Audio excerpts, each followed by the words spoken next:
Hi friends, Mindy here.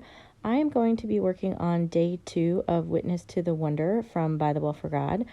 And so I thought I would just turn on the camera and record. I don't really know exactly how this page is going to turn out, but I have a couple of the flashcards. As part of my process, I always go through and kind of put those in place in my devotional with the scriptures that they coordinate with for the day. And then I just paper clip them into the devotional so that I have them when I'm working. So I pulled those out. There's that pink one and that green one. And then, of course, the digital pocket. That was the free digital item this month. And then I pulled out some of the ephemera pieces and some of the other digital elements. And then I have this card. This is from the Inexpressible Gifts scripture card. And it has that same verse. The cards coordinate with the verses that are in the devotional. And so what I'm actually doing is this time, instead of using those in creating a book, is I'm actually going to be using them kind of in my devotional book that I'm working on today, instead of doing a separate project for that. So I want to use that, and I'm trying to figure out a way to get all of these things to coordinate, because there's a lot of pink and blue, but I need to be able to add in that green. And so this is going to actually be a little bit of a conundrum for me for a few minutes here, but I'm just trying to pull out pieces that I think would work. I have these pattern papers. That one is this speckled one. It's kind of hard to see on camera, but there's like there's like some pink and some of that kind of maroon color in there as well. I don't think it reads very well on my camera, but it kind of ties in those colors as well. But I really want to be able to tie in that green. So I'm going through the ephemera pieces and just pulling out some more ephemera that really has some of those same pinks and blues and green as well. So some of the flowers, and then the Christmas tree. And I decided to just set all that stuff aside for a moment, and I'm going to work on my backgrounds. So what I have here is this is a distress paint in Victorian velvet, and I have an old one. It's got the dauber top on it, which was not, it was nice when it was new, but it's a little bit scratchy, just because, like I said, mine is really old here. So I'm just gonna put on some paint here, and then I'm gonna actually take my paintbrush and try to smooth out some of those marks. It doesn't work all that well, but I will address that here in a minute. But I'm just trying to get this covered just a little bit. So now I'm just going to kind of daub the paint on there, and then apply it with my paintbrush. I'm also trying to be really careful, because the front side of this I have already decorated, and so I don't want to get any paint or anything on the back side. So I went ahead and also painted the front of this tag here, and now I have taken some gesso, and I'm just kind of dry brushing this on here just to kind of give this some depth. And then I went back in with the distress paint, and then this is just a look that I like to do. The gesso will help this be a little bit more opaque, and especially on this manila card, this was really kind of important, because that yellow was kind of still shining through there a little bit. So this kind of tames that down, but it also just gives it more depth and dimension when you kind of blend in the gesso. So I'm using my fingers to go back and forth between the gesso and the distress paint, and just kind of getting kind of a cloudy look to it. And you'll see I did that on both sides. And this is really just creating some texture and some depth on my background. And then I've taken my Distress Oxide ink in, I think that's Stormy Sky. And I just started down in this bottom left-hand corner, because I wasn't sure that this was going to look the way I wanted it to. And I thought, well, if I do it in the corner, I can always cover it up with a piece of paper or something. And so once I saw that it was going to look kind of how I wanted it, I just went ahead and kept going. So I'm just really randomly using this stencil. This also coordinates with this devotional kit this month.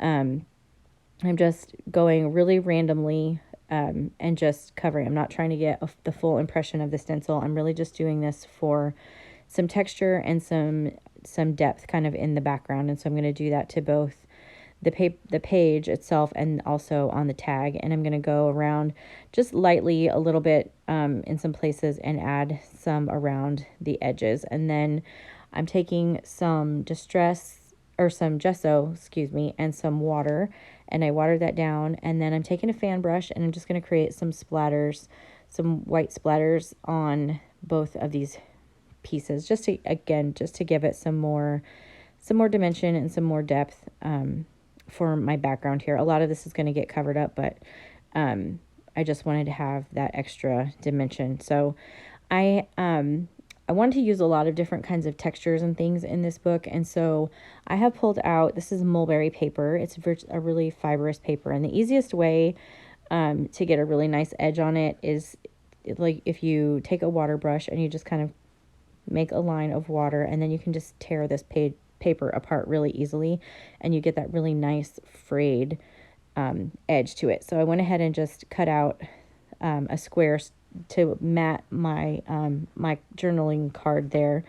And then now I have pulled out the believe it's the Wonderful Alpha stamps, and I'm sorry I'm kind of off screen. I think I bumped my camera, but anyway, I'm just writing out the word Eve. That's the name for the day that we're studying on day 2. We're learning about Eve and kind of that first glimpse into the prophecy about Jesus. And then because I'm not using the pocket for this day, I went ahead and just stamped out the number 2 as well in that same font that is on the actual pockets, just to kind of keep everything cohesive, even though I'm not going to be actually using the pocket on this page. And then I just cut that out with a circle punch just to give it some interest. And now I'm going to go through everything, and I am going to distress the edges. I'm actually using an archival ink though, and it is in, I believe the color is coffee. And so I just went ahead and went around all of the edges of all of the pieces. And now I am taking this leftover from where I stamped, and I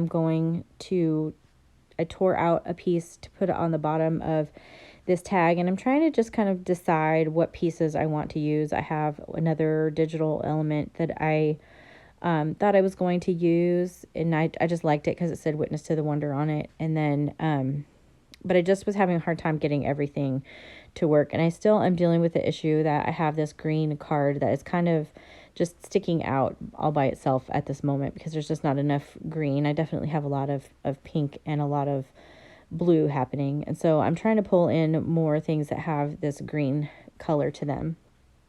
And whenever I do this, a lot of times I just spend, time moving things around and just trying out different pieces. And so that's what you're going to see me kind of do here.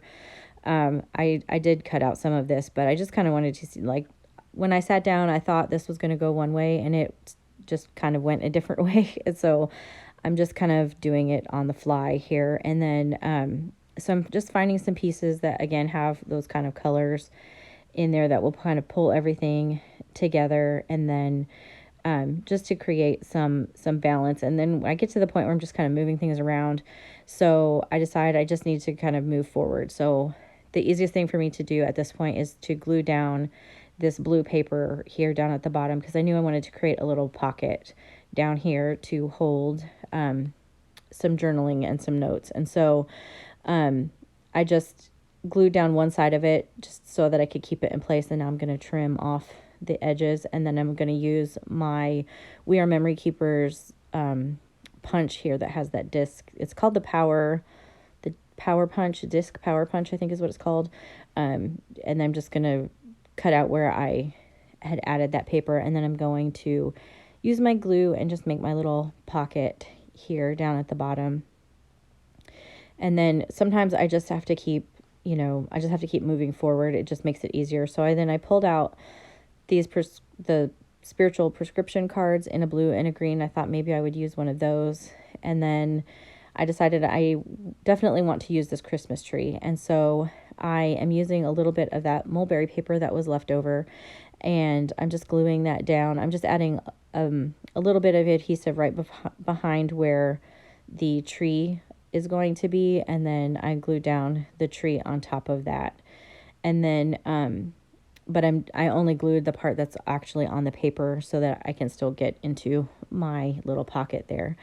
And now I'm going to go back to fiddling with this tag and trying to figure out what I want to do up here at the top. And I have this big ephemera piece, and it's actually a big piece, but what I liked about it was the scale of the birds that were sitting on this.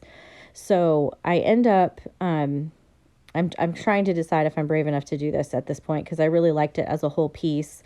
But I also have, the digitals that I can always print another one. And then, of course, there's a stamp set also. So I was kind of just going through all this in my mind, because what I'm going to do is I'm actually going to cut this ephemera piece in half, because I really just wanted those 3 little birds. And again, you can see I left this part in because this is just really part of the process. I just have to sometimes move things around. And I even actually had to just take a step back at one point and just leave everything and come back with some fresh eyes. That happens to me sometimes too.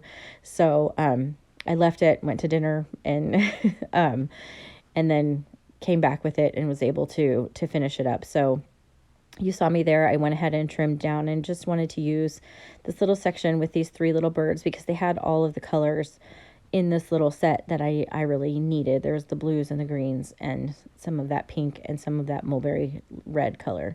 So I went ahead and I'm just going to put the little number 2 kind of tucked behind them. And I needed to glue down this little piece of mulberry a little bit. And so one of the things when you're doing this with this paper is I put a little bit of liquid adhesive and then I smeared it out so it was a really thin coat. That way you can't see the glue line in the mulberry paper. I don't know if that makes sense, but that's just a little trick. And then I decided to add a little bit more of this, just kind of peeking out behind part of this circle that has the number 2 on it. And that way it just kind of brings that dark red color kind of all the way around both pieces of for this day. So now I'm just going to use my liquid adhesive here and glue everything down. And I'm using my liquid adhesive a lot on this just because of the needle tip applicator just really helps when you're dealing with the little pieces of ephemera, making sure everything gets stuck down. So I have pulled out the card that said mercy on the back, and then I wrote the scripture on the back. And then this is where I went to dinner and I forgot to film everything when I got home. So I'm just going to go through. I wrote out the scripture and I took some notes on a journaling card and I tucked that in there. And then you can see the pieces that I ended up sticking to, which just that little bird up in the top right. And then I kind of pared down some of the other things that I was going to use. So now I'm just going to tuck these back into my journal. This is the end of day 2. If you liked this video, I would appreciate it if you gave it a thumbs up. That just helps other people find my channel as well. And here's some close-ups of these 2 days. Subscribe to my channel if you haven't already, and until next time, bye-bye.